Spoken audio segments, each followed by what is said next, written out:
Welcome to the Real Estate Pros Show, where we interview real estate investing professionals from coast to coast, as well as the service providers that serve the real estate investing industry. Our goal is simple: share what's working now to help you improve and scale your business to the next level and meet the pros that can help you get there. Real Estate Pros is powered by Investor Fuel, America's leader in helping real estate investors and professionals build the business you need to live the life you've always dreamed of. Let's start today's show.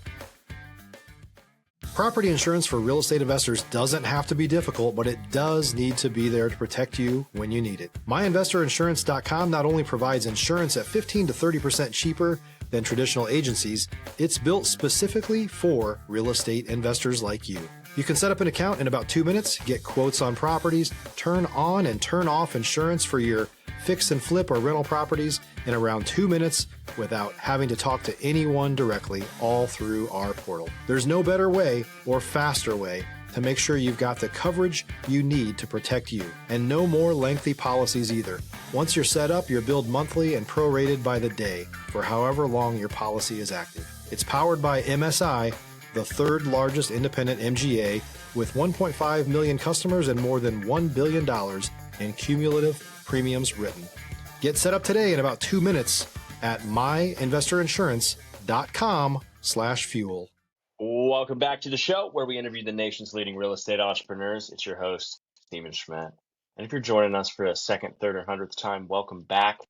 As always, you know you're going to get some value from this. And if you're joining us for the first time, well, then you're in for a real treat. And I know this podcast is about to get added to your regular listening docket. I got to find a better phrase for that. I've been trying to figure that out for a while now, but I need to come up with a better phrase how to smoothly say that. But anyways, that's not the point.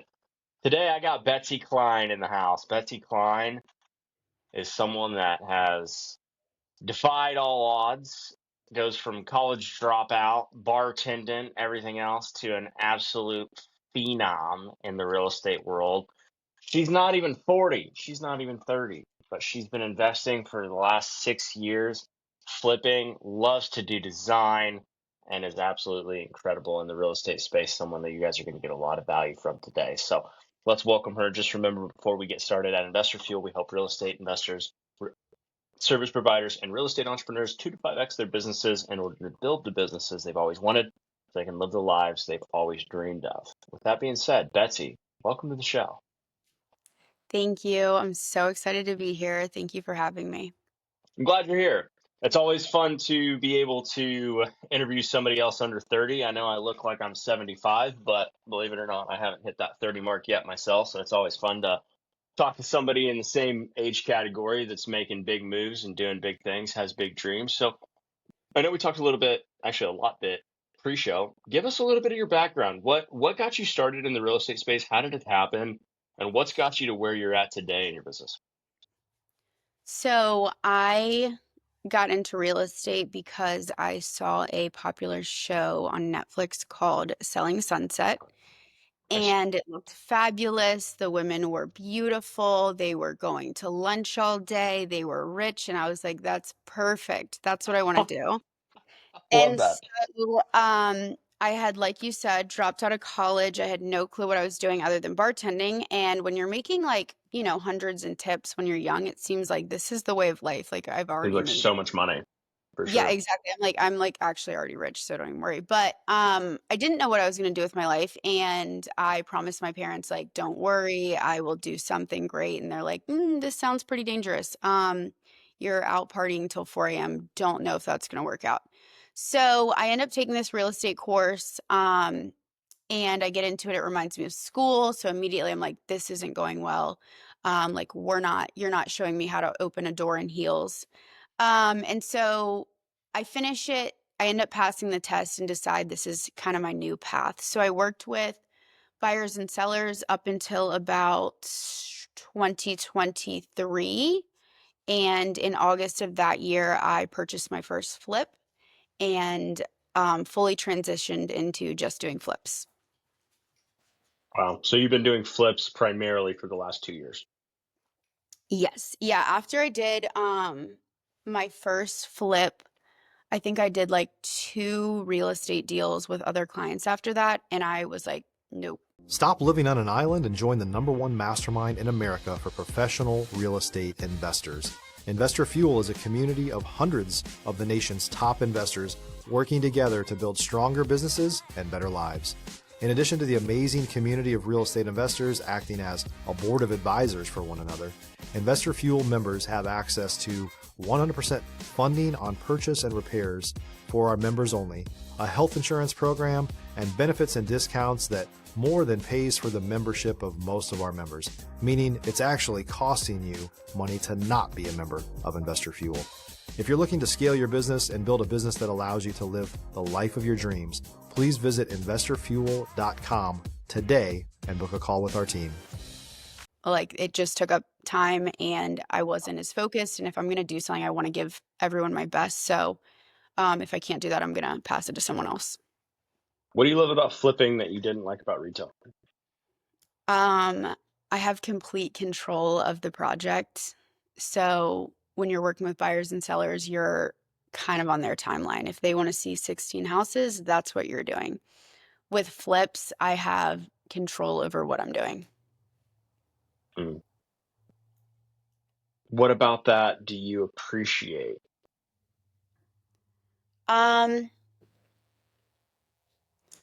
I don't like being on other people's schedule at all. I like to do what I want when I want to do it, even if like it's not like I'm not super busy right now and I have appointments, but there are things that I've signed up for that I'm excited about that I want to do.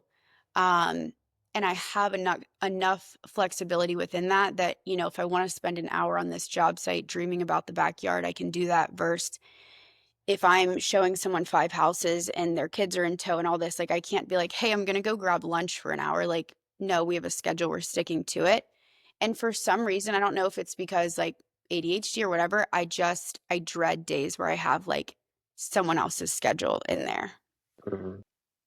Why is having control of your time and your freedom so important to you?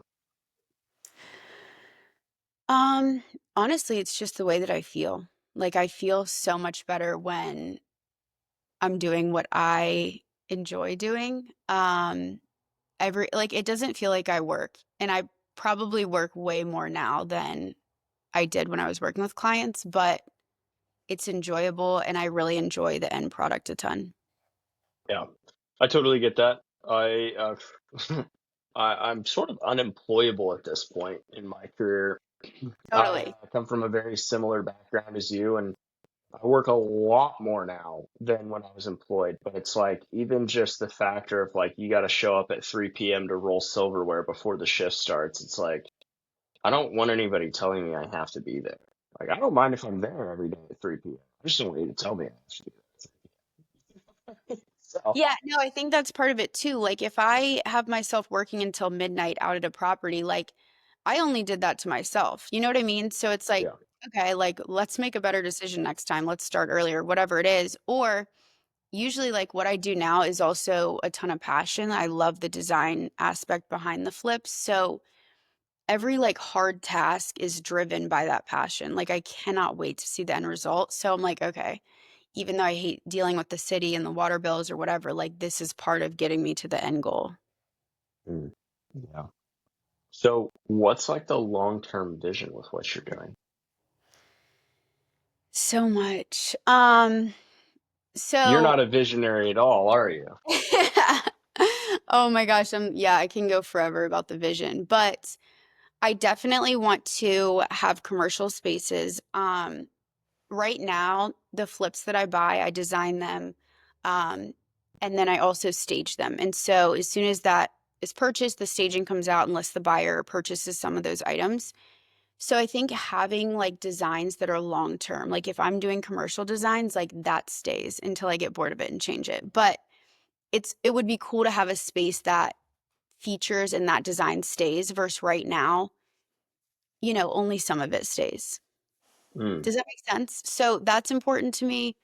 Um, I also really want to grow my brand as a designer.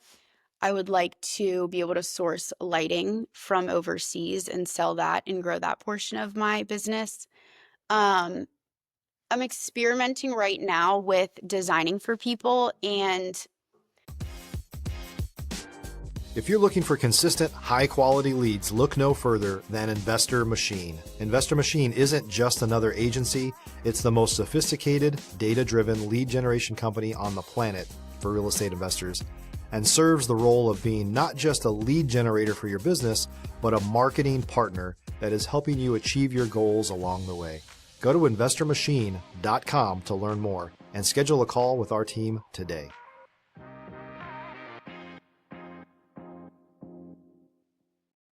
I think that's an avenue that my business will grow in. I don't think it's where I will spend the most time personally, just because, again, it goes back to working with clients and you don't have 100% control over it. They don't like the color that you like. They don't see the same disco ball in the living room that I see. So it's different than doing a project for myself. But Mm, I do see value in that because people come to me for design stuff. So I don't want to dismiss that opportunity, I guess. you bet. So if everything goes your way, what does life look like at 39? 29 now. What does life look like at 39 for you if everything went perfectly? Um,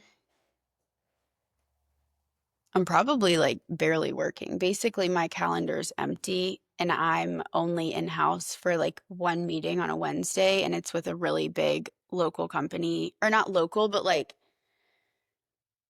a pottery barn wants to partner with me because they're like, we need her designs. She's now creating the light fixtures, or it's a collab. So I want to be able to eventually collab with a West Elm Pottery Barn, Crate and Barrel, something like that, where it's like, okay, you're now broadcasted everywhere. Mm, yeah, well, you've got the name for it. You definitely have that Joanna Gaines type name for something, but a little more high class than Target. Betsy Kline sounds like something I'd buy on a pillowcase somewhere. Um, so sorry if that's like the worst possible image I could put in people's heads, but it's like, it works. It sounds fancy. It sounds luxury, demure, as the kids would say these days. I do love my name. Like any guy has passed the time for marrying me and taking my last name. Like it's Betsy Kline now, forever. I love it. He It's can Betsy have the Kline option. hyphen whatever your last name is, bro. Whatever that turns No, out to there's be. no hyphen. He has the option to take my last name if he I would love like to. it. That's the only option, yeah. I love it. That's hilarious. So when you got started, you're obviously not very risk adverse at all. Like you're someone that's gonna just jump full tilt, full into it. When you realized you could control your time more with flips, what was your first deal like? Tell us a little bit about that. Um, I spent a lot of time going down and checking on the project, mainly to make sure like all of the decisions were being executed properly. And I was excited. I was really excited. So like I wanted to see how quickly things were getting done. The first flip I did, we finished in literally 30 days. It was insane. It was a $40,000 renovation. Um, I'm trying to think more about it. It was great. It was the most exciting thing ever. I've never seen construction happen that fast. I did do a renovation at one point, but it was on my own house. It was much slower. So this was just like the most exciting thing in the world. I mean, even just like the beginning steps of like we ripped everything off the walls, the curtains are down, like the lights pouring in, like every single step of it was so exciting. And this was like as I was transitioning out of real estate. So I was still working with buyers and sellers, like I said, which didn't last long. I was like wearing heels. I was like dressing up. You won't catch me in heels. Like I will wear cowboy boots. That's it. Like now I'm like a full on construction worker, baby. I love that. That's awesome. So, and it's coming into fully like who you are too. I think like that's what's amazing to see is you're able to blossom into everything you want to be and not hold back on that. You don't have to put on a pretty face for anybody or put on some sort of facade of like who you are. You get to be exactly who you want to be every single day. I think that's a big factor of it too, from what I see. So let me ask you this. What are some of the mistakes that you see people making when they get into flipping that you avoided, or maybe some that you made yourself that they could otherwise avoid? If you're a new or newer real estate investor looking to launch or grow your real estate investing business, please check out Investor Fuel Club. It's a coaching community, but unlike anything you've ever seen before. And you can actually partner with members of our mastermind from coast to coast on deals right in your market. There's no better opportunity to build a consistent business than to literally partner with pros to help you avoid costly mistakes, avoid the need for capital to do deals, and help you eliminate your fears as you're starting your business. Learn more about Investor Fuel Club at investorfuel.com/club. So I think the biggest thing, like I have a lot of people, and I think honestly, I think people relate with who I was. I haven't always been successful. I've been to rehab. I've had different times in my life that weren't where I am today. And so I think people think, like if Betsy Kline can do this, like maybe I can do this. And they're totally right. Like they can.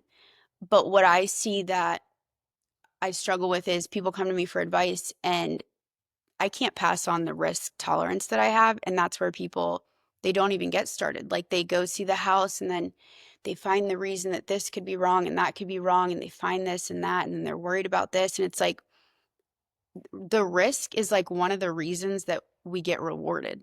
Like that is, so I think the biggest thing for me is just that is part of it. Like you can come up with 1,000 reasons. The first project that I bought, I called my dad and I was so excited. I was like, I'm going to do a flip, blah, blah. And he was like, nobody makes money doing that. Like, you're not going to make money doing that. He's actually a partner in my business now. He does the financials for me and we're doing very well. And so like every time I come up with a new idea, I remind him of that. I'm like, this is what you said to me before I started. He was worried about like, what if we have another COVID? Like, what if I mean, those things could happen, but I'm never going to fail. Like I would pivot, like I'll do something else. Like we will figure it out. I'm not going to live and do stuff where I worry about the worst case scenario. So I think just having like the risk to start is like the biggest thing. That's really good. Very, very good.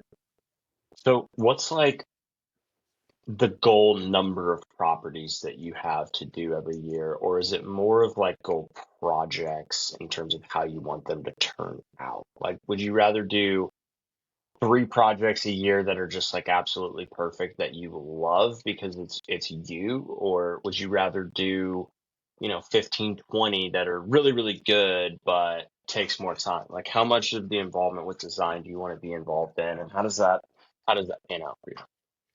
So I always think more is better. That is not necessarily true in life, but it's just how I always believe. Um, so I always want to grow it because I'm like, I should be able to handle more. Like I need to be able to handle more. So I do enjoy the thought of scaling it, and I've been able to scale it quickly. For this year, my goal is 28 houses. I think I'll be very lucky to get to 20. So in 2023, I started in August. I finished the first one, closed it out, I think early November. So that was one. 2024, I believe, honestly, I think I only did 6 that I fully closed. And I'm always shocked by that because I'm like, God, I feel like we did a lot last year, but we really didn't. So um, I don't know where I'm at with this year. I should have looked at that before. But anyway, I'd be very happy to get to 20. And cash flow is part of that too. It's not just, managing time and growing that aspect, but also like having the cash to do it. It's a lot. Do you So use all your own money, or do you get involved in private money, hard money? Like, yeah. So I started with a hard money lender. I still work with them. They are my most expensive cash. Now I'm growing it all private investors because it's still expensive interest rate wise, but points are just what screws you. hmm, So, interesting. and I shouldn't say that. I should not say screws me because in the beginning I had a mindset that I didn't care what someone else was making as long as I was making what I wanted. And that's true. But as I grow, I look for ways that I can save money, and funding is one of them. So Right. if you're paying points or if you're using hard money, don't be discouraged. I never looked at it as, oh, I'm upset this person's making 20K as long as I was making, the money that I wanted to make. So it's how I got into it. There was no requirements. I mean, they had certain numbers, but as far as who you are, it didn't matter what you made, your credit score, anything like that. Yeah, because what you're talking about at scale is more of a business acumen piece than even really a real estate portion. And it's like at scale, if somebody is making, depending on the point structure, um, that 1%, 2% difference could be the difference in your own business of potentially hundreds of thousands of dollars a year. So That's the that's point. Yeah. something that at scale, it's like, for the average person that's going to work, making 60 grand a year, 80 grand a year, if you're going to go do a property and you're going to come out of it and make 30, 40, 50, $100,000, you're probably not worried about it. But for a real estate operator that's trying to do 50 properties a year, 100 properties a year, then like that makes a significant difference in the bottom line for sure. So you talked about private investors. Are you setting up a fund? What are you doing there? Tell us more about that.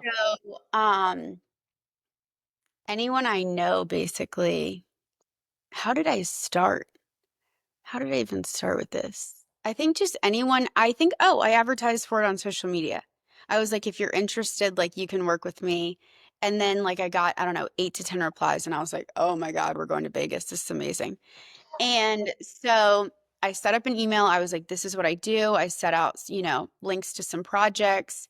And then as soon as I had the next deal, I was like, all right, before I go to my lenders, I had the security of knowing my hard money lenders would lend to me. So I was able to put the project under contract. And I went to every investor that replied to my social media and said, hey, here's what I'm offering on this. Are you interested? Um, and I had actually, now that I remember, done it a couple times before that. I had a friend with some money, and I had another person, just people I knew. And I learned a lot because I wasn't realizing, like, if you say 10%, I was just giving 10%, whether it was 3 months or whether it was, 6 months. And really 10% APR is over 12 months. So I was paying too much in the first two deals. Like my broker was like, Betsy, shit, like I'll lend to you. And I'm like, oh wow, yeah, I didn't know what I was doing. But again, it went back to like I was making the numbers I wanted to make. And so I was like, well, I feel like they earned their I paid someone 5,000, they lent me 20,000. I don't do that anymore. I got a lot smarter with that. And so now I have minimums, like I won't 25,000 is the minimum. I have a couple doctors that I know that are investing with me. And so I just grew it like that. We have a simple one-page contract and it's basically off. They know me, they trust me, they see my stuff online.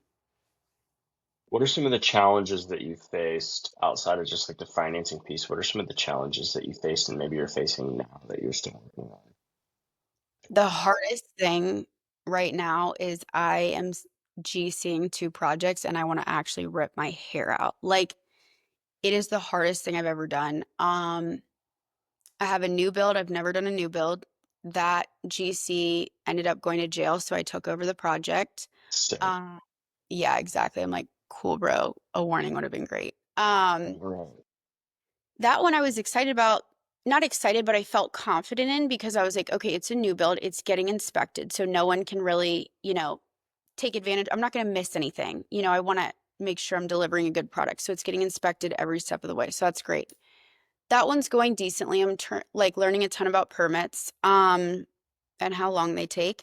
The renovation that I also decided to sub out, mm, I it is not for me. It is not for me.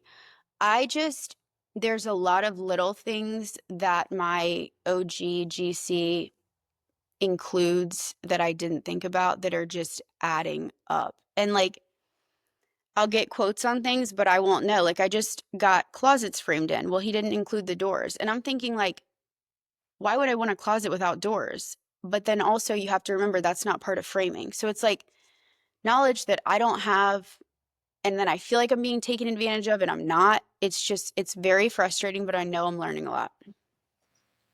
Mhm. What have you done to shorten your learning curve in the last 2 years? You involved with any courses that you've taken other than like the one real estate course? Do you like circle mastermind groups? What are some of the ways that you try to put yourself out there more? So we have local investor meetups. I'm actually like pretty bad at going to them, but every single time I go, I always walk away with like so much knowledge. And then also I I'll host like either open houses where I'll make it a big deal, or I'm doing an investor meetup. I did a supper club. So I'll host things where then people are like, okay, I've been following you online, like here I am in person. And those people are sometimes people that will end up lending to me or I'll learn something from. I've never gone to an investor meetup and not learned something amazing that I'm like, wow, I didn't even know that existed. Or just connected with someone who I needed the knowledge that they have. 100%. If you could go back to when you got started, but you could take all the knowledge that you've gained, what would you do different and what would you do the same? Mm. So what I would do different if I could go back. And what would you do the same? Yeah, what I would do the same is from the beginning, I wasn't afraid to put color on cabinets, to add wallpaper. And I was told by everyone, go simple, go as simple as you can, generic. I believe, and I want to change the belief of everyone else in this, that if you're creating a house for everyone, you're creating a house for no one. And so put the details in, like make it fun, because then you're going to actually have a raving fan out of the house. Like they are going to be so obsessed with it. They're going to feel like you literally created it for them. And at the end of the day, you only need one buyer anyway. So that's something I wouldn't change. Something I would change, maybe tracking everything in the beginning, because I just was basically doing what I needed to do to get it done. And now I track every single purchase, like even if we get lunch or whatever it is, because that technically comes out of your profit. Yeah, for sure. That's really good. To your point there as well, I had another gal that I interviewed few a few months ago actually, and she actually took her business to where she did not make less than 6 figures on a flip by just implementing unique design, to your point, right? And same thing. Everybody told her, don't do that. You got to be as cookie cutter as possible. Like it's got to be basic. And she completely proved it wrong. And in the last 7 years, she has not made less than 100 grand on every single flip in profit on every single flip because of it, which is incredible to think about. And I'm sure you probably witnessed that for yourself. You don't have to tell us your numbers, of course, but I'm sure that it differentiates you as someone in your market. Now, do you only do this in Richmond? This is where you're located, correct? Yeah, so I'm located in Richmond. I will go up to an hour out from my house if I'm desperate. When I started, I was like anything within an hour. I will say now I'm probably more limited to like 30 minutes just because of time constraints. And I've had that luxury. People have brought me deals that are great, and I don't want to go further if I don't have to because of time, obviously. Mhm. You bet. Yeah, 100%. Well, Betsy, where can people connect with you for more if they want to learn more about you or what you're working on? Where can they go for that? The best place is Instagram. It's at Betsy, BETSY, KLINE _ Kline Realty Design. So REALTYDESIGN, Betsy Kline Realty Design. That's the best spot. And there you go, folks. We'll go connect with her for more, and we will see you on the next episode. Thanks for joining. Thanks for listening. Hope you got as much value out of today as I did, and thank you, Betsy, for being here. Thank you. Thanks for joining us for today's Real Estate Pros Show. You can learn more about the amazing benefits of the Investor Fuel Mastermind community, including surrounding yourself with hundreds of other rock stars, 100% financing for your deals, and members-only discounts from vendors you're likely already using that, as a member of Investor Fuel, will save you more than the cost of your membership. visit investorfuel.com to learn more. If you're interested in joining us as a guest of this show, please visit investorfuel.com/pros to apply. You can also check the show notes for access to free resources, how to get access to world-class lead generation, and much more. Don't forget to subscribe so you never miss another episode. Have a great day. We'll see you on the next show.